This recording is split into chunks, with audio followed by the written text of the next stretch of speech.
하나님이 주시는 생명의 말씀 함께 좀 나누도록 하겠습니다.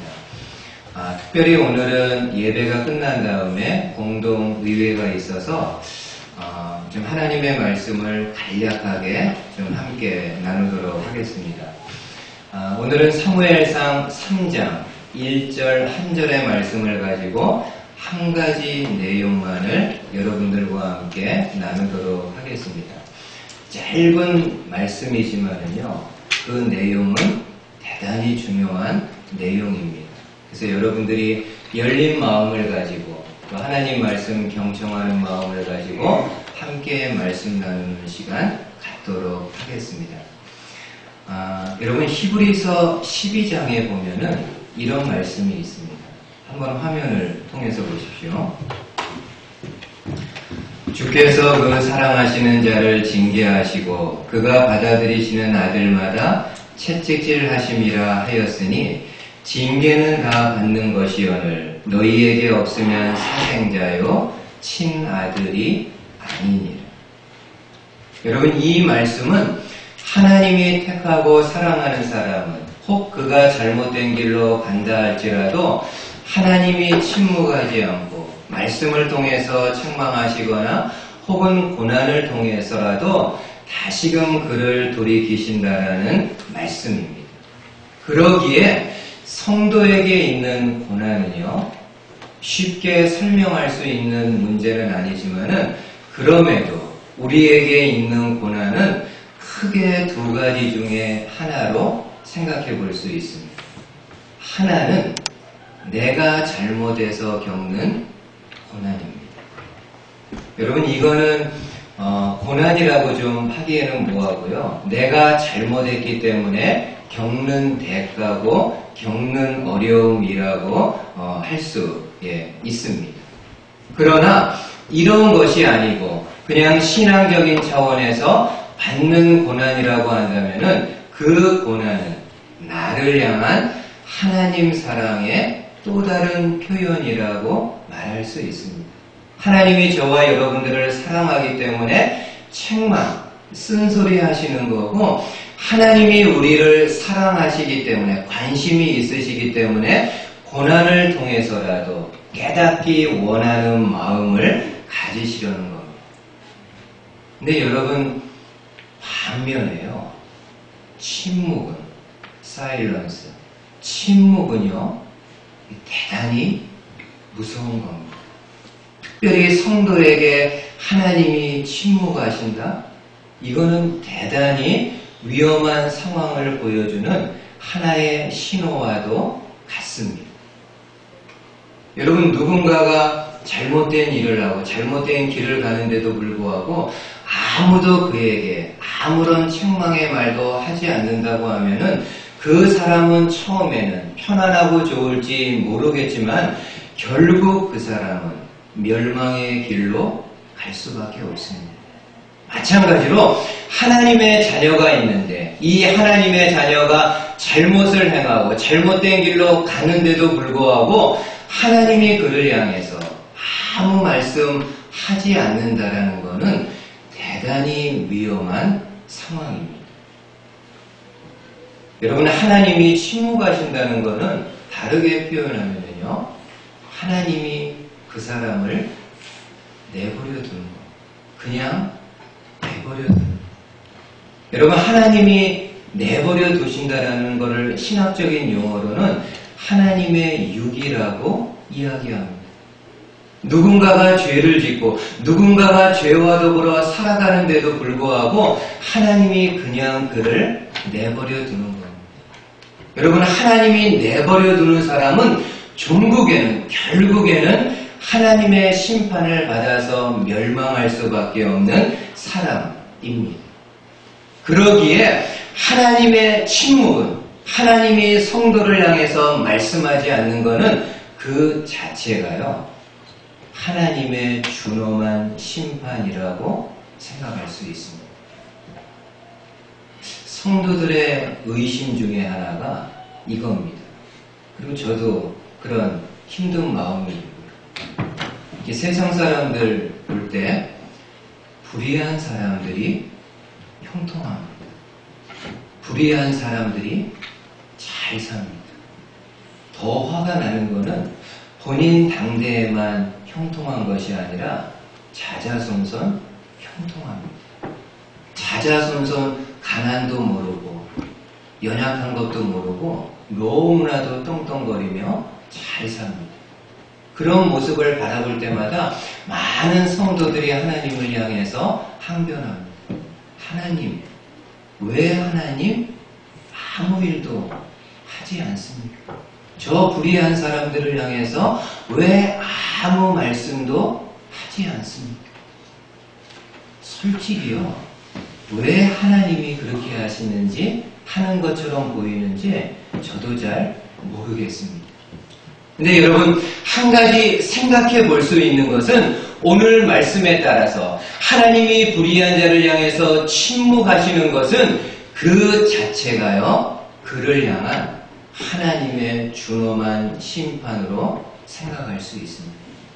하나님이 그냥 내버려 두는 것은 종국에는 그가 하나님의 심판을 받아 멸망할 수밖에 없음을 보여주는 내용으로 받을 수 있습니다. 이처럼 여러분, 성도에게 하나님의 침묵은 대단히 위험한 상황입니다. 근데 우리 지금 말씀 나누는 엘리 제사장 때가 그렇습니다. 한번 오늘 본문 보세요. 3장 1절에 사무엘이 엘리 앞에서 여호와를 섬길 때에는 여호와의 말씀이 희귀하여 이상이 흔히 보이지 않았더라. 하나님의 말씀이 희귀하여 이상이 흔히 보이지 않았다. 언제요? 엘리 제사장 시대에. 그러니까 하나님이 엘리 제사장뿐만 아니라 그 당시 제사장들에게 말씀하지 않고 백성들에게도 하나님의 말씀을 하지 않는 상황입니다. 여러분, 본문에 나오는 이 희귀하다라는 단어 있잖아요. 원어로는 야카르로 되어 있는데 그 본래의 뜻은 귀하다, 가치 있다, 값이 나가다라는 뜻입니다. 그리고 또 다른 뜻은 흔하지 않다 라는 뜻을 가지고 있는데요. 한글 성경이 그렇게 번역을 했습니다. 근데 영어 성경인 킹 제임스 버전에서는 본래의 뜻을 살려가지고 귀하다, precious 라고 번역했습니다. 하나님의 말씀은 귀하다. 저는 개인적으로 이 번역도요, 좋은 번역이라고 생각을 합니다. 여러분, 하나님의 말씀은요, 귀합니다. 어느 정도로 귀한가 하면은 하나님의 말씀은 세상에 있는 어떤 값으로도 매길 수 없을 정도로 귀하고 가치 있고 거룩한 말씀입니다. 하나님의 말씀이 거룩하기에 아무 때, 아무 장소, 아무 사람에게나 나타나는 것이 아니라 거룩한 장소, 거룩을 추구하는 사람에게 하나님의 말씀이 나타납니다. 예수님도 말씀하셨죠. 거룩한 것을 개들에게 주지 말라. 귀한 진주를 돼지 앞에 던지지 말라. 왜요? 개나 돼지들은 거룩한 것을 받아도 거룩한 것으로 여기지 않기 때문입니다. 근데 지금 엘리 제사장 시대가 그렇다는 겁니다. 여러분, 엘리 제사장 시대 어떻습니까? 지난주에 우리가 말씀 나눈 대로 그의 두 아들 홈니와 비누아스는 하나님의 제사를 멸시하고 무시하는 상황입니다. 자기 마음대로 막드립니다. 그리고 이러한 것에 대해서 회개할 만한 기미가 전혀 보이지 않는 상황입니다. 아버지 엘리는 어떻습니까? 아버지 엘리 또한 하나님을 본인이 대제사장임에도 불구하고 그 하나님을 가장 우선적으로 생각하지 않는 사람입니다. 그러니까는요, 하나님이 말씀하지 않습니다.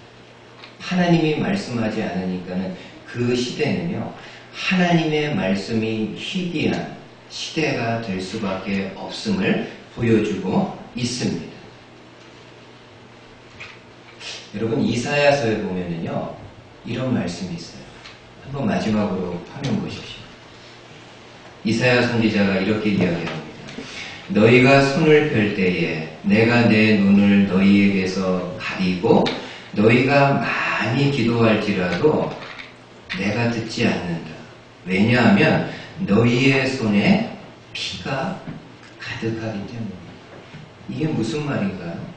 쉽게 이야기하면은 우리 가운데 죄가 있으면, 우리 가운데 거룩함이 없으면 하나님이 우리의 기도 듣지 않는다는 겁니다. 여러분, 기도만 그럴까요? 아니요. 말씀도 마찬가지입니다. 우리 가운데 죄가 있으면, 우리의 마음과 삶이 거룩을 추구하지 않으면 우리가 하나님의 말씀을 보아도요, 깨달음이 없습니다. 왜 그런가요? 하나님이 나에게 말씀해 주지 않기 때문입니다. 여러분, 중세 천년을 흔히 암흑기라고 이야기합니다. 천년이 어둠의 시대였다. 왜 암흑기였나요? 뭐 등불이나 호롱불 뭐 이런 게 부족했기 때문인가요? 아니요. 하나님의 말씀이 천년 동안 중세의 사람들에게 전달되지 않았기 때문입니다. 왜 하나님 말씀하지 않으셨나요? 그 당시 교황청에서는 사람들로부터, 성도들로부터 돈을 걷어내기 위해서 성경에도 없는 교리를 만들어가지고 성도들을 가르칩니다. 그래서 성도들로 하여금 하나님 앞에서 구원받을 수 있는 구원의 문을 닫아버립니다. 본인들도 구원받지 못하고 다른 성도들도 잘못된 가르침을 주어가지고 그 많은 사람들도 구원의 길로 들어서지 못하게 합니다. 근데 마지막에요, 종교개혁가들이 어떻게 합니까? 종교개혁가들이 그동안 묻혀 있었던 하나님의 말씀을 드러내기 시작합니다. 그리고 이 말씀에 순종하며 이 말씀을 따라서 거룩하게 살아가야 될 것을 많은 사람들에게 외치기 시작합니다. 그때 비로소요, 하나님이 그들에게 말씀하기 시작합니다. 종교개혁가들과 많은 사람들이 하나님의 말씀을 드러내고 그 말씀에 따라 순종해서 그 말씀에 따라 거룩하게 살아갈 것을 다시금 결심하고 추구할 때 하나님이 비로소 그들에게 말씀하기 시작합니다. 마지막으로 여러분, 사진 하나 좀 보십시오. 사진의 인물은 1984년에 세상을 떠난 프란시스 셰퍼 박사입니다.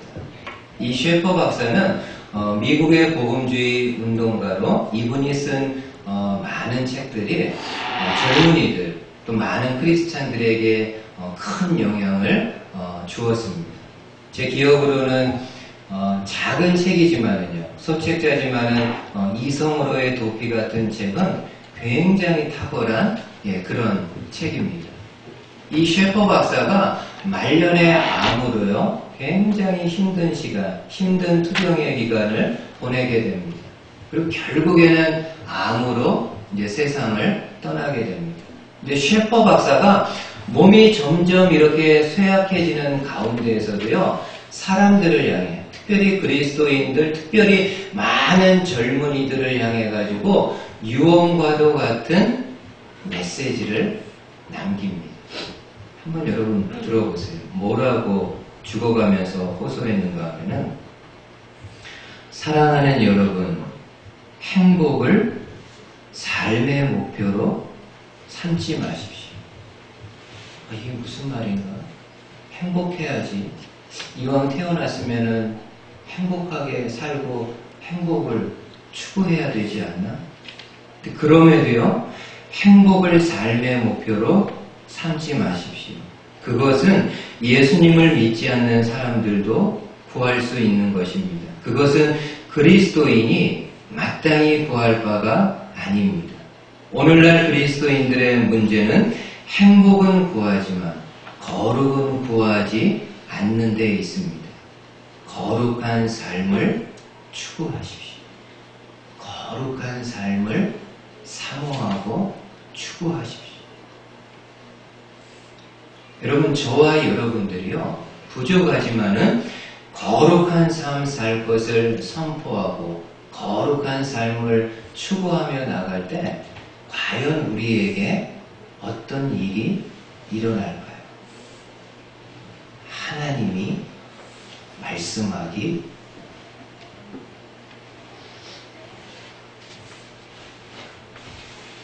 시작합니다. 저와 여러분들이 부족하지만 온전한 삶을 살 수 없지만은 그럼에도 그리스도의 이름으로 거룩한 삶 살 것을 추구하고 선포하며 나아갈 때 하나님이 비로소 우리 심령 가운데 말씀하십니다.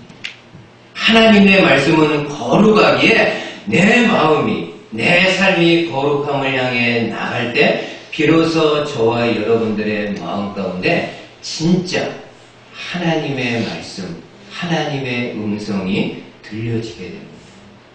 바라기는 저와 여러분들이 거룩함을 추구함으로 하나님의 말씀이 귀로만 들려지는 것이 아니라 이 마음에도 심겨지고 하나님의 말씀이 깨달아져서 우리의 손과 발을 가지고 그 말씀 실천하고 그 말씀의 열매 드러내며 살아갈 수 있는 저와 여러분들 되실 수 있기를 주님의 말씀으로 축복을 드리겠습니다. 아멘. 기도하겠습니다.